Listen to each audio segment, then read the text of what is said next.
Good morning, everybody. Good morning, Jason. Good morning, Matthew. And good morning to those who I see. Good morning, Renee. Good morning, Sandra. Good morning, Ali. Good morning, Stephanie. Good morning, anybody else that's hiding in the background there. Sometimes, well, actually, I guess not at this moment. And as people jump onto the call, I'm sure we'll see more faces pop up here.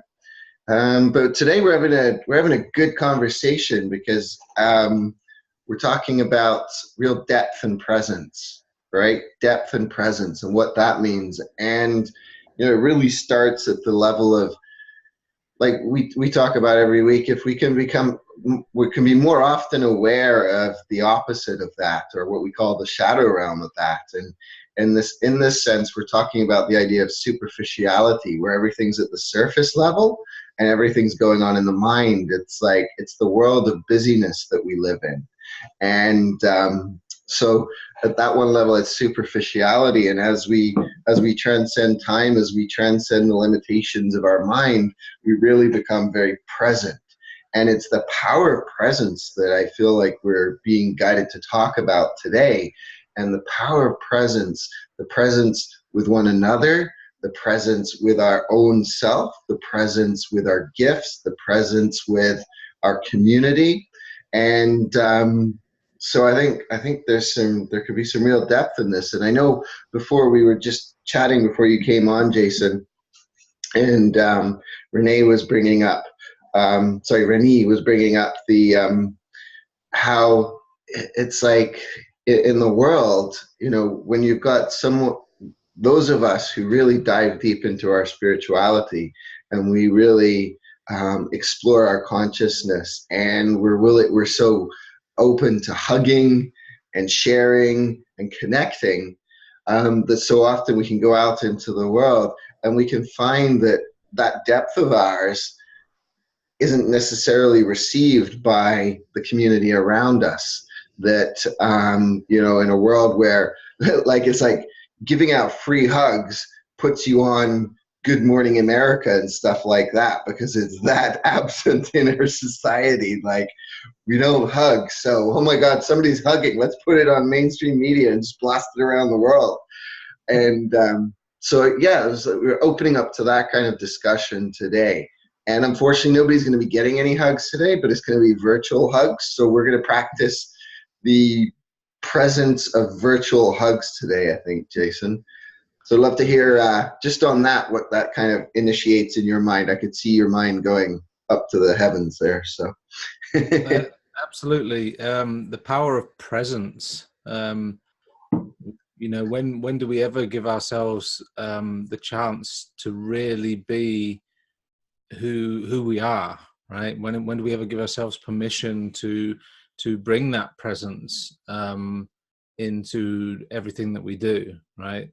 And when we think about what restricts us, because we're like, yeah, as long as people accept my presence, right? So then we can easily play it small around others, easier than to actually step up and be that full 100% presence of who you are. Mm-hmm. And I know in my life and in my experience, I've had that quite a lot, where I felt I had to play small because I didn't want to. I was always quite large in size, even in school. So I was like, if I could make myself a little shorter, then probably no one will notice me. And if I can make myself a little quieter, then maybe no one will notice me. But in that way, we do that in society. We've learned, okay, if we fly under the radar, then we won't make any ripples. And what happens is we're not living our true presence of who we are. We're not living our true soul's presence for who we are. And if we stepped into that soul's presence, I had this, someone came in intuitively last week. I said, if you do nothing, you will be criticized for doing nothing. If you do something, you'll be criticized for not doing enough. If you do a lot, people will criticize you for showing off. So I'd say go out and do a lot, because it really doesn't matter what you do in the eyes of other people. You will still be criticized by one person or another person. And with the social media the way it is, I mean, if you put too much on social media, again, they'll be like, oh, see, there are so many judges out there. And if we were to take that all on board, we wouldn't do anything, because we'd want to fly under the radar. So to step into the true power of presence is just to step into your true identity and to bring that out into this world. Yeah, absolutely. Just because it's like, in a way, when we bring that full presence and we don't see it in the world around us, it's like, and then if we, like you said, if we go and play small, like we've all done at times, is like, then that presence is no longer there. And the presence, because if we're not, if we continue to play small, what we're really doing is we're locking onto an idea or thought, and that thought is something from the past, right? And presence is here in the now, right? It's in this moment. And so what I've found is that the things that keep me present, like just, always on these calls where you and I are talking and other people are engaging, it's like being fully present. There's the distractions from people who want me to do something after the call or before the call. Sometimes there's a dog staring at me incessantly, like, are you gonna take me out for it? And so even the dog gives me an opportunity to practice presence. And because it's like, it's all those things. It's like, where do we get caught up in the busyness of our mind and the busyness of our life, so that we can't be fully present to the person in front of us? And also, I feel it starts too with being present to our own wounding, to our own gifts, and to our own consciousness, right?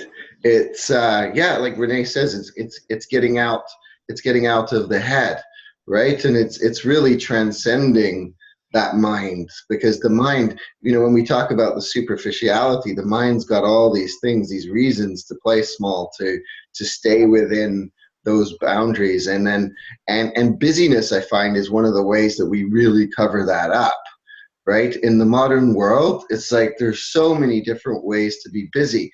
And when you think of people that say, oh, I'm just so busy in my life, do you ever feel that they're really present around you? Do you feel that they've got that presence? Or does it seem like that maybe they're thinking of 1,000 different things and they're caught up in those things? Like if we watch, say, groups of ants and stuff like that, insects moving around, you could pull back and you could look down on humanity and you could see the same thing. I think what I notice in the difference of it, though, is like this great example actually of termites. They show this. There's this experiment done to see the connectivity on with termites, and so they have termites. One group is building from this end, and one group is building from this end, and then they meet up in the middle, right? So it's like they're all busy doing something, but it's a coordinated effort. They're all connected and they're all joined together, and there's this trust that they're going to mate in the middle. And in fact, when they put a big bar in between, or a big plate in between, so this group doesn't know what this group is up to, the termites will still build and they'll still meet up in the middle. So it's like they're connecting into this collective field of consciousness for the termite community. It's like there's this memory on how to build these structures. And humanity, though, tends to see itself as very separate. This person is separate to this person, I'm separate to this person, etc. And so it's like we can seem really busy from the outside, but I sometimes wonder if there's that same kind of coordination. If it's like the mind is trying to, that's why so many things seem to fail, quote unquote, right? When we're in that busyness, we're not in our presence. We're not fully present with the people around us. So it's like, I think that's a great practice. And I'm seeing we're getting all kinds of comments right now. So I do want to recognize those. Ali, it's about being present with ourselves and family. Technology is a big, let's look at that as like where, where does technology challenge your presence, and how can we bring more presence when it comes to that? So I think technology is a fantastic example, Ali. It's like we can use technology to be so unpresent, right? We just don't have that presence. Renee says they're also looking outside themselves to calm the anxiety. Yes. Yeah. It's like when there's that constant going out there into the world and it's like the mind is never going to be satisfied anyway. It's like the mind's going to be it's going to find something else to feel anxious for, right? And then Stephanie says, I think being present emotionally is also important. Sometimes we can be mindful in the moment, but still closed off emotionally. Yes, to feel and express our feelings. And that's it. That's the presence with the wound that we're talking about, right? It's that presence to just sit and breathe into it. The pains that we feel, like if we're feeling sadness, if we're feeling anger, so to me, mindfulness includes that, right? Um, and I totally agree. It's like the emotions, none of this is going to, we're only going to keep ourselves busy to avoid the emotions so often. I feel that's a big part of why we stay superficial, right? Superficiality that we were talking about at the beginning. It's like, we avoid the fears, we avoid the doubts, and we do all these things that look like we're busy. It looks like we're doing something productive. It looks like we're moving humanity forward. But are we really being present with that deeper sense of fear that we feel in our belly? I've done enough talking there, Jason. I think it's your turn. Okay. Yeah, I love the comments that have been coming in. And when you think about it, being present emotionally, yeah, because when we just think that we're going to be present with our mind, then we're still only present with our mind. But if we can shift that to the emotions as well and say, right, okay, I'm turning up, 150%, the emotions are there, being present in the moment, feeling that they're there, and having the respect, for other people as well, like really hearing them and listening to them, because what I believe, it doesn't matter what person you come across in this lifetime, they've always got some wisdom to share. And if we're not present in the way of acceptance for that person for who they are, and accepting them, whatever lifestyle they have or whatever, then we will not hear the message of wisdom that they have to share. And like Matthew said about the collective consciousness, isn't it that that we can function in that same way if we all become present, if we all become aware of each other? When you think true community is good communication, is basically being present, showing up, being there for each other, creating a movement together, and in that way we can create change. And there's many different places I've been where I thought, well, let's try and get a group working together. And everyone they're so used to working as individuals, and Yeah. they're not looking at the group soul part of it, instead of just looking at the individual side, like what's in it for me and how many hours we'll have to put in and all this and the other. But if we look at it, there is so much we can achieve if we can only just break down the boundaries, like what the ants did, what Matthew was talking about, and just get into that collective and say, right, okay, what are we going to do? And internet and Facebook could be used in that way, but it's becoming more of a distraction than anything else, which I noticed someone else said earlier. Renee's written, I believe that a lot of people really don't know how to express in a way that can be heard. That's correct. There's some people don't know how to put into words what they want to say or what they want to bring. If we react with emotion, then it's hard to hear. So I believe we need to be able to speak from the intellect so that we can be heard. I think it depends on what person you're talking to, Renee. Like if you talk to my father, you're going to have to talk to him through the intellect. If you talk to my sister, you're going to have to talk to her through the emotions. It's just two different people, two different ways of connecting, because my father won't connect on any other way, and my sister won't connect on any other way, because she wants real people to show up and express feelings. And I think everyone has that way, and it's like, being sensitive as we are, we try to fit into whatever circumstances or whatever communication that we can with whoever. Just a thing about my father, him being intellectual and me being, me more emotional and sensitive.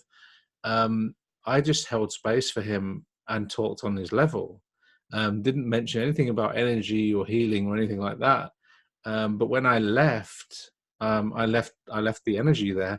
And he said to me before I left, he said, without me even mentioning energy, he said, I really felt your positive energy.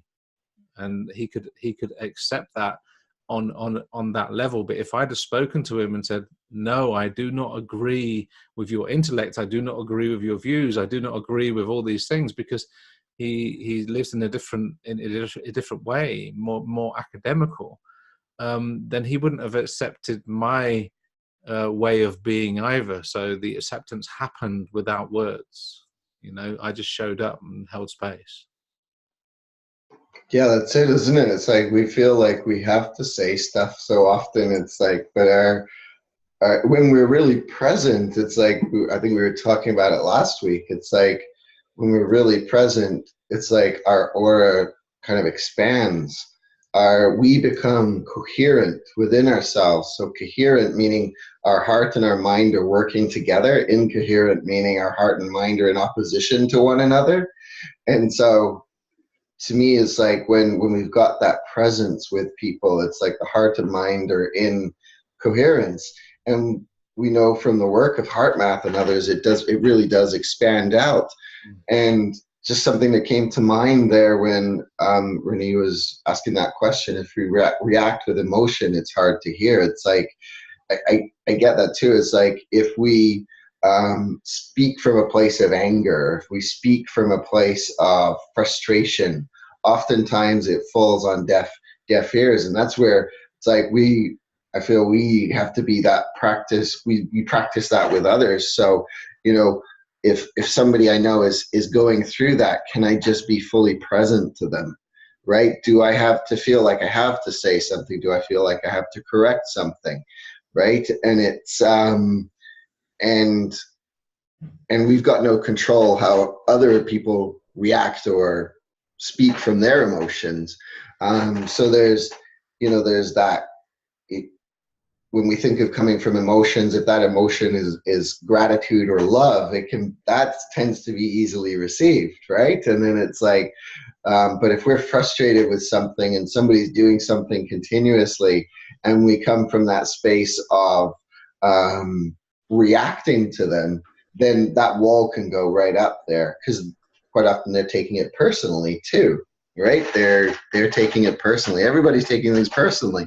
So that can be part of the challenge with that.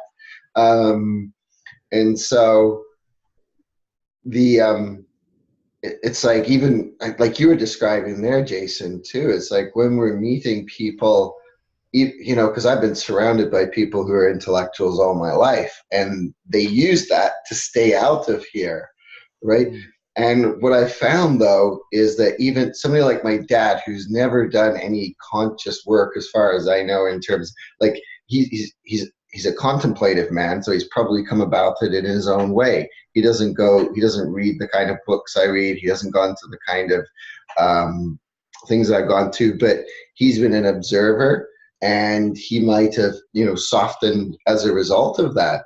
Because when I'm with him, it's like he could be talking about something very scientific that I'm kind of like with, but it's like if I react out of that place, then then I'm not present. And so it's like, okay, if I just bring my presence in, and I've seen that softening of him over time, that kind of thing. But going back to that, yeah, when we speak from that place of anger, it can, if we're speaking with somebody who's uncomfortable with anger themselves, then they might just walk away. And I've got a small circle of friends where it's like sometimes, sometimes we make an effort to we're making this conscious effort to evolve ourselves to become the best person that we can be, that kind of thing, is that occasionally somebody unwittingly might say something that triggers us, right? Or we could be storing up frustration about. And I thankfully have this group of people that I can be in that space, like Jason, and we can, we might be angry and we can let it out, and they don't take it on, they don't take it personally, but they're just, their presence is there, and that's enough to diffuse sometimes that anger within me, such that I can bring it back to my own self. Right now, we're not all gifted with that kind of circles in the beginning. I definitely haven't always had that kind of circles around me. And so there's also part of the presence, I feel, is knowing who those people are. It would be knowing who are the people I can share this with, my frustrations with, that kind of thing. And where, like you said, Jason, is like where I learned to, a lot of the times with my dad, we're not talking about my deep emotional wounding from childhood. We're talking about his love of sacred sites around the world, of castles and things like that, things that he and I have shared in common. And that's how I can be fully present with him. And it's like he doesn't, he doesn't talk about things that I would find, like the depth of his studies and work in autism, where he's done statistical data for 30 odd years. It's like, he'd lose me if we dive too much into that. But we've learned where our presence is with each other. So I wonder if that's part of what we're getting to here too, is like, what's that point of presence with individual people? Where do we, how do we show up with individual people? So yeah, it's a really neat thing to contemplate. And if we're reactive too, like there's also, we may not have that group of friends around us, but that's what Stephanie was talking about. It's like, if I'm feeling this real anger, I'm in a situation and there's a trigger and anger there, and that person obviously doesn't want anything to do with my anger, then I have to step away and be fully present to that myself. And so that I'm giving that gift of presence to myself before because if I can't give it to myself, then I can't give it to others too. Yeah. Oh, I like the way you used that with your father, because it's similar to mine, and it's like with anyone, right? You say the gift of presence, but also turning up for people, right? Is like, yeah, it's being there and listening. Because like if someone gets angry or someone gets frustrated or whatever, it's listening to the fact that, okay, and then understanding how sometimes I feel like that, Yeah.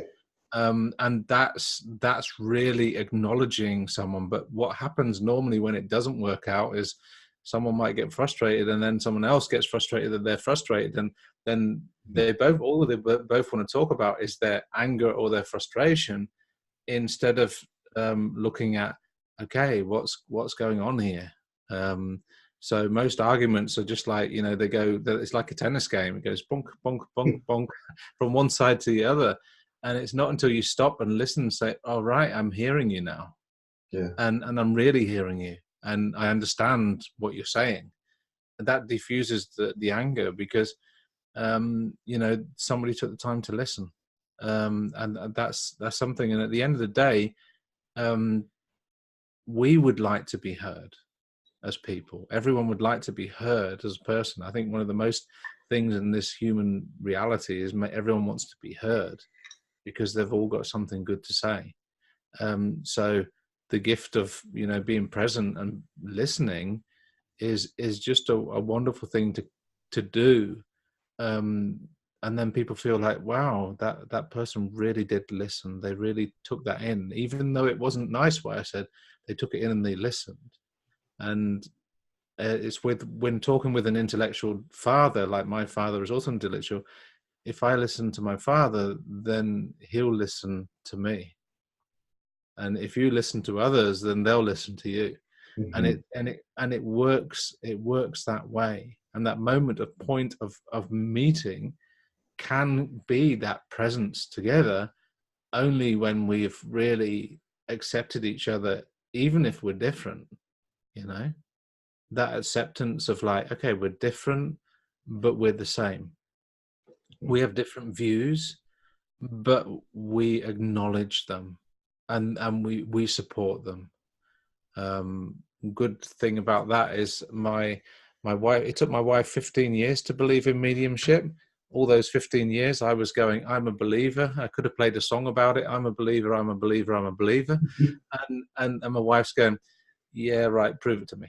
And that took that time. But me just being present for that and saying, okay, that's okay.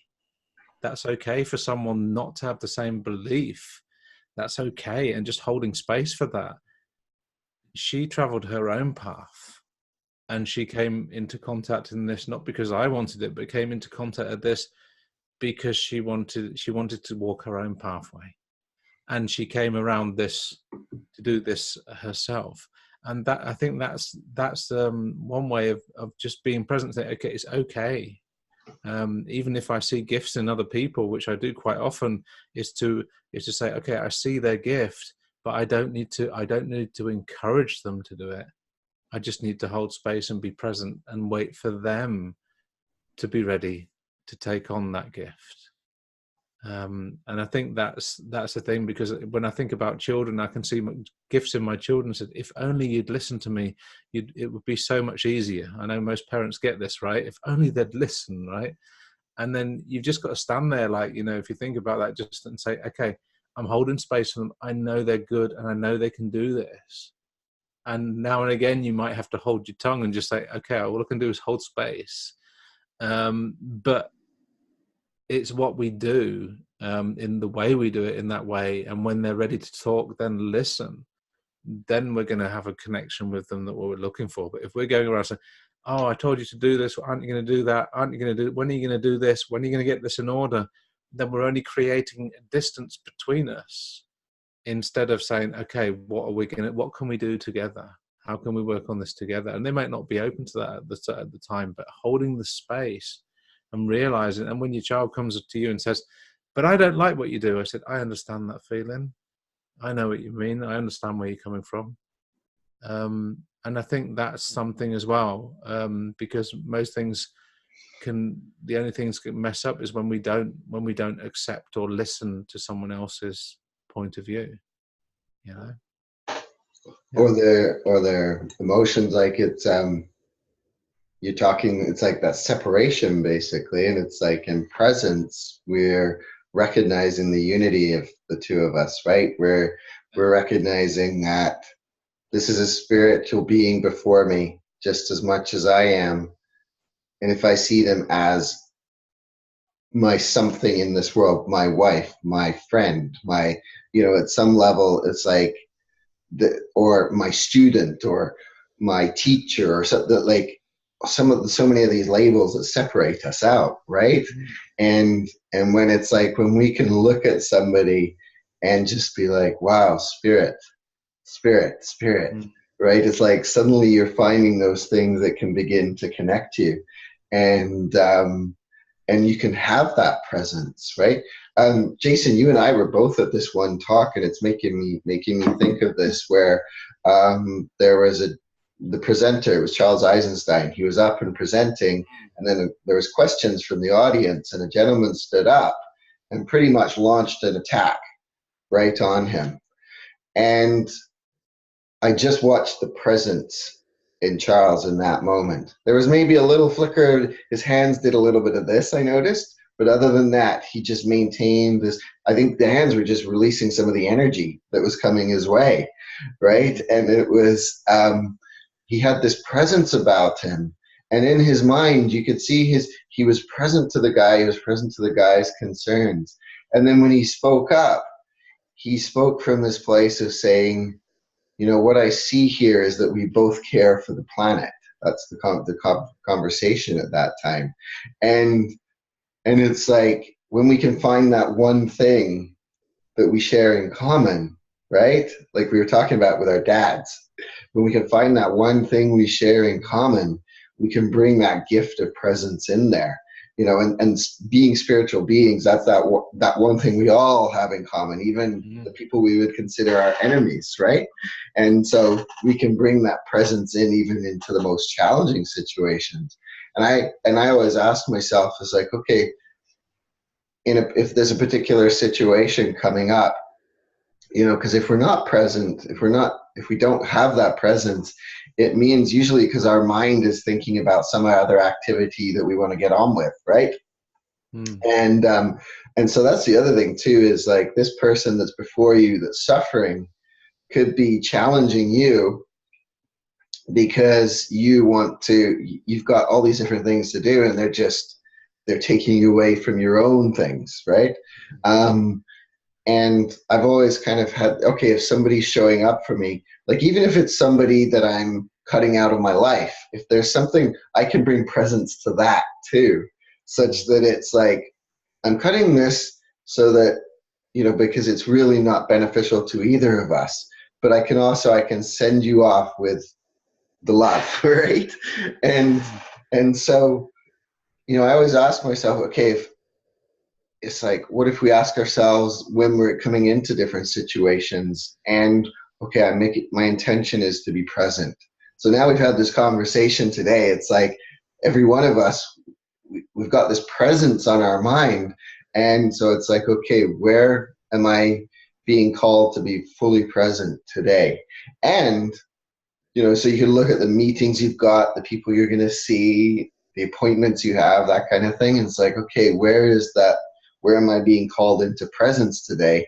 And then if we're like, oh, I couldn't see myself being present in that situation, what's the fear of being fully present there? What will it take away from us? Like, is it gonna, if we commit to that presence in ourselves and to that other person before us, what are we going to lose what do we feel like we're going to lose if we're going to be fully present?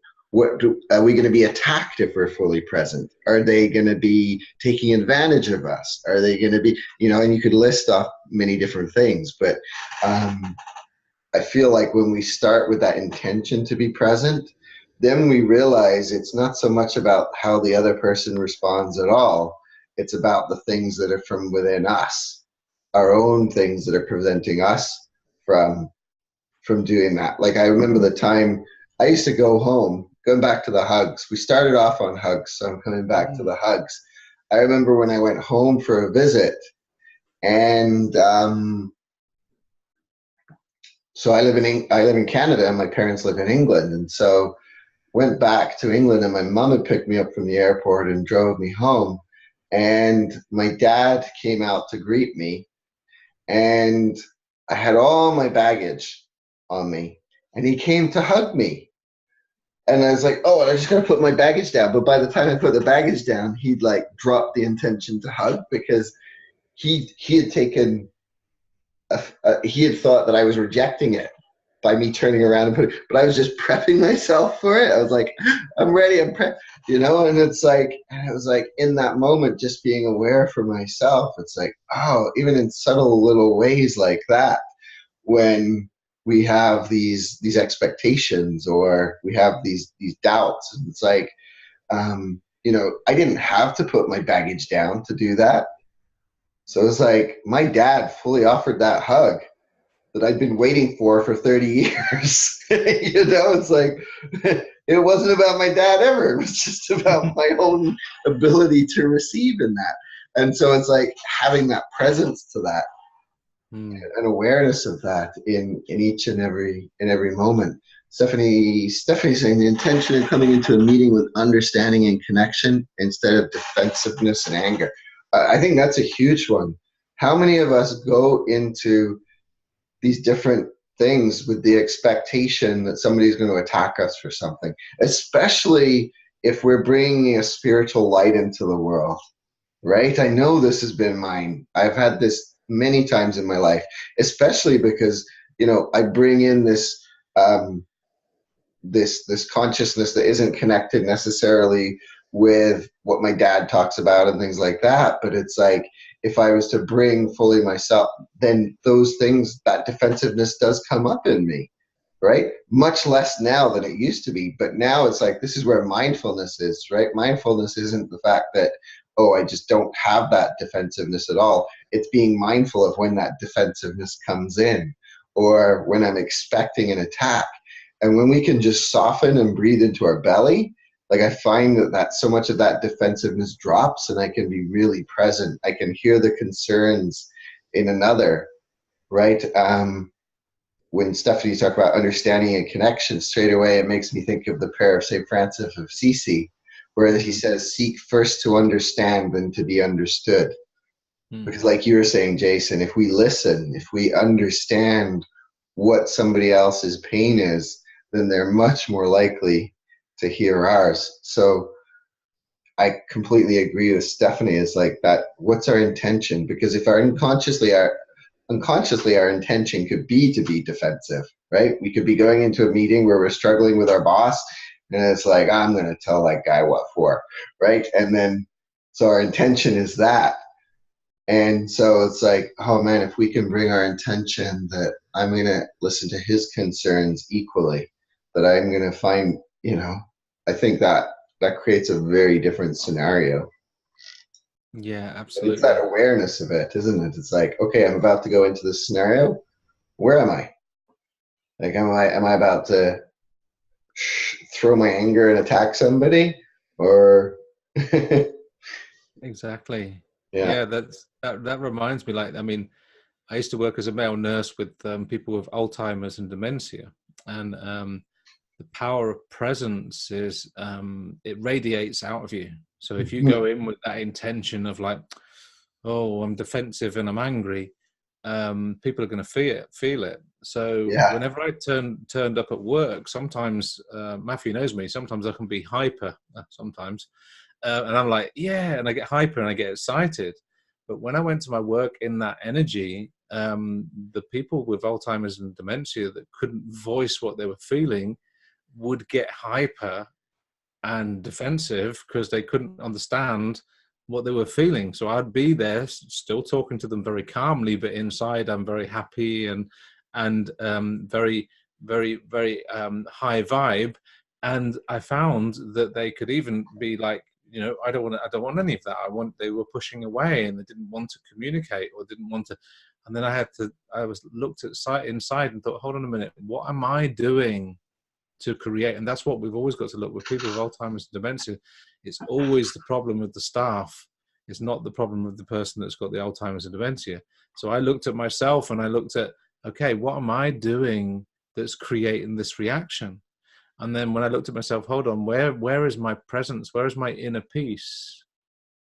Where is my inner peace? Where is my inner peace? Because, we created an environment for them that really, the more peaceful it was and the less things that we asked of them, the more they could be better with their Alzheimer's and dementia, the more that they felt happier, they could even communicate better, had better memory recall, all in the time when you gave them the control and the space to do the things that they wanted to do.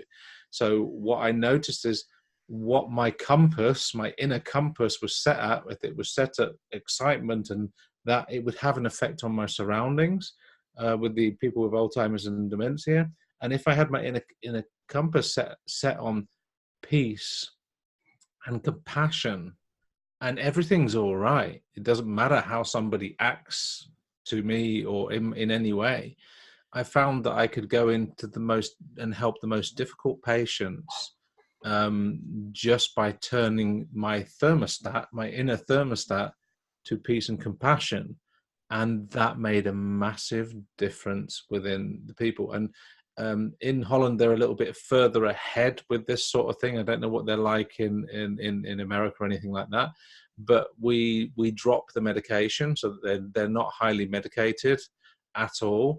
And we look at what do they want. We had some patients, they would say, I don't want to go and eat with the other people. I want to eat in my room. And we say, okay, that's fine.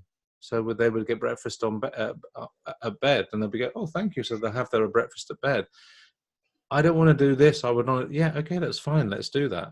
And going with them, you can find what they truly want. Some of them would say, no, I've got a sick day today. I said, all right, you got a sick day? No problem. I'm staying in bed. No problem, you know. But what do we do? And this is just our impression of the norm, right? We want, no, they have to get up, they have to shower, they have to be on the table, they have to eat and have to drink their coffee. And all these impressions that we're doing, our inner thermostat is saying, we have to do this, instead of saying peace and compassion, where it would say, no, it's all right. Whatever they want is fine. Whatever they want, we don't need to push. We can just accept. And that resonated a lot with me. So whenever I have anything with other people, like a conflict come up or anything like that, or a difference in meaning, I'm like, I feel like, okay, where is my inner thermostat? Where is it set? Where am I at? Because my children are highly sensitive as well. So if I get hyper, then my children get hyper, all three of them. So I've got to set my inner thermostat to, okay, so I've got to be this today, you know. So I'm seeing that Stephanie thinks is a wonderful example. Instead of and I used to work with Alzheimer's, and I'm doing pet therapy. Oh, that sounds good. I don't know about pet therapy, but it sounds good. Did you have similar experiences, Renee? So really, we're projecting out of what we receive back. So our love, we give love. Anger, we give anger. Sometimes easy to say, regards to what sometimes is difficult to do. Some people help from spirit. Yeah, Dawn, what we give out is what what you give is what you receive. And even if your inner thermostat is set a couple of degrees wrong, you're going to receive that. And it can work a lot quicker with your children and with people with Alzheimer's and dementia and high sensitives. And it also works with spirit, because if I don't have a strong belief about my connection to spirit, then I'm going to struggle with my connections with spirit. But if I have set my thermostat to, I have this overwhelming belief that spirit will help me, spirit will help me. And I've got one little example of that. My car had to be repaired, and it could have cost, $600 something dollars or maybe more. And I just prayed to the angels, to the spirit world, and I said, look, I'm leaving it in your hands. Please help me out here. It was half the price. And we're like, okay, so it should have been more, but it was half the price. So it's like, okay, that's interesting, isn't it? When you think just that belief and prayer made a difference. And so now I think I'm going to pass it on to Matthew. Yeah. I think just coming back to Dawn's question too there, because it's like, I feel I know what you mean there too. It's like we can show up and just like be a very loving person to somebody, and for somebody who's unable to receive that love, they can react with anger, right? We could be fully loving and they could just be like, nope, get out of my face, or and so I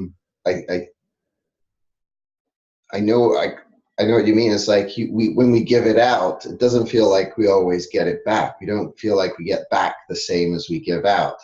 And I feel like those are, for me, are opportunities for forgiveness so often, right? Mm-hmm. It's like, okay, I'm giving out this love and this person's rejecting it. And it's also for me in that moment to recognize it's not about me and not to take it personally. If I know that I'm coming from, if I've done something intentionally to hurt somebody else, then yes, that's we're talking about a different thing. We're using the example, it's like when we're allowing spirit to just guide who we are and what we do. Because we can see in the world examples of where people were incredibly loving people, and all that they met was the anger of others, or the unworthiness of others being projected back on them. And so, yeah, for me, it's like I've often had to step back from those moments, and it's like, okay, I gave out love, but love didn't come back. So obviously, there's an opportunity here for me to reconnect to love in myself, to experience, learn something from this experience. And so that doesn't mean I say to somebody's face, I forgive you. I have a friend who did that and it didn't work out too well for him. It's like in that moment, it's like, okay, I can step back and practice forgiveness, because those difficult ones, it's like, yeah, it's like we've triggered a pain, a wound in them, because sometimes when we come from a place of love, it's like their shame can come up, their shame can be triggered, for instance, and it's nothing to do with what we said or did. It's just like in that presence. The other thing I find too in that is when we are truly coming from love, is so often they won't actually react. They'll kind of step away and realize, oh, and especially if we take accountability for our piece in it, right? If we have been, it's like if we notice that actually unconsciously we were really guilt tripping them, because I think we have to really be aware in ourselves as to whether we're truly coming from that presence of love, or whether we have got an agenda built into that we're not even aware of. Because I find so often I'll catch myself in my shadow from time to time, and it's like, oh man, I thought, like, even the intention to help people, like we think we're doing a good thing. Bye, Renee. Thanks for letting us know. Lovely. Go. Thank you for sharing about your golden retriever, Renee. You have a good day. Thank you. I hope you do too. Take care. Bye. Yeah, where was I? Oh, this happens with me. I think it might have gone from my mind. See, okay, reconnecting. Yeah, it's like that shame can get triggered in another, and they can step away and take accountability, just like I need to with my own shame. And right, see, now I'm back on the line of thinking. Was just talking about being helpful, right? It's like so often, okay, I'm just being helpful in this situation. And one of my affirmations is about, it's like, okay, I'm here to be truly helpful. And that gets me to really sit and contemplate as to whether do I think I'm being helpful, or am I actually being controlling, or am I being unhelpful in some way? And so sometimes I'll catch myself and it's like, oh, I wasn't being truly helpful there. Some part of me thought I was being helpful, but maybe I was just being more irritating, right? And, it's like, of course, that's when we can get caught up in our head. But yeah, going back to that, the only thing that's really worked for me long term, when people have reacted to when I've been loving and present with them, the thing that's worked has been forgiveness, has been stepping back from the situation and being present then with my own wound. Because if their reaction caused a reaction in me, then, oh, there's my wound. Because otherwise, unless one person steps back, I find, it can just become, like you said, Jason, a tennis match. Boom, boom, boom, boom. Suddenly the volleys get stronger and faster, and nobody's giving up, and nobody's missing a hit. It's just like, yeah. So yeah, it's really interesting. What did Renee have to say about this golden retriever? Unconditional love. Oh yeah. Dogs are just like that. Yeah. We can learn presence from dogs, I think. Yeah, absolutely. Absolutely. We can learn a lot from them. And it reminded me just one thing that we didn't touch on, but we sort of talked about it, is when you have respect for another and you see the gifts in another person and you look at those gifts and you think, wow, they've got great gifts. Because you're seeing the gifts in another person, it's really a mirror of what the potential is in yourself. And we don't recognize that. A lot of the time we think, oh my God, they have these gifts, they can do this, they're a good speaker, they're good with this, they're good with that. And then what we don't realize is there's something, the message in that is sometimes, it's most of the time is like, it's a mirror to say, well, hold on, what you're seeing is a reflection of your possibilities. Stephanie says, to me, it goes back to what Jason said regarding holding space. There is so much love and maturity in being able to hold space for someone. You don't try to control them and let them get their own place in their own time. Yeah, you know, Stephanie, that's sometimes the gift of patience, but in that way, it's trusting the process. You know, trusting also the ability. It's like, you know, if anyone's going to blame anyone in this lifetime, say, oh, if my life's not going very well at the moment, they'll say, let's blame it on God. Let's blame it on, we'll blame it on God because, you know, God must have, you know, arranged it didn't go right. Or let's blame it on the spirit world. Well, let's blame it on someone up there, because, you know, if someone up there was you know, doing it properly, then this wouldn't happen. And I feel what it is when we look at it that way, it isn't, because just imagine a God or a universal being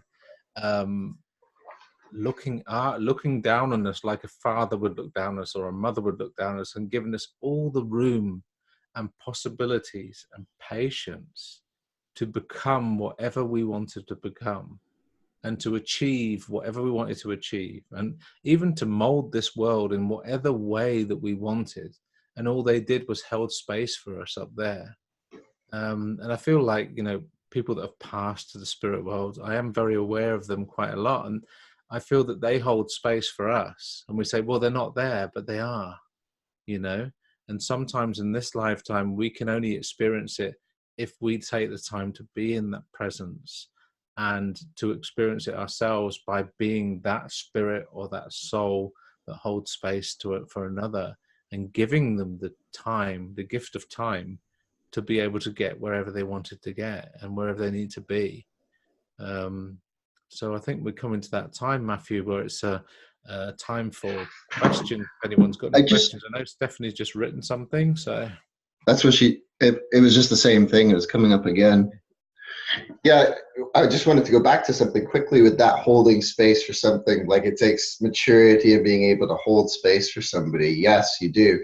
You don't try to control them, and you let go of their own place in their own time. And I feel like that's you know, it's like holding space when you're in the middle of an argument with a loved one. That takes the presence that we've been talking about today, to be able to go there, to not take it personally, right?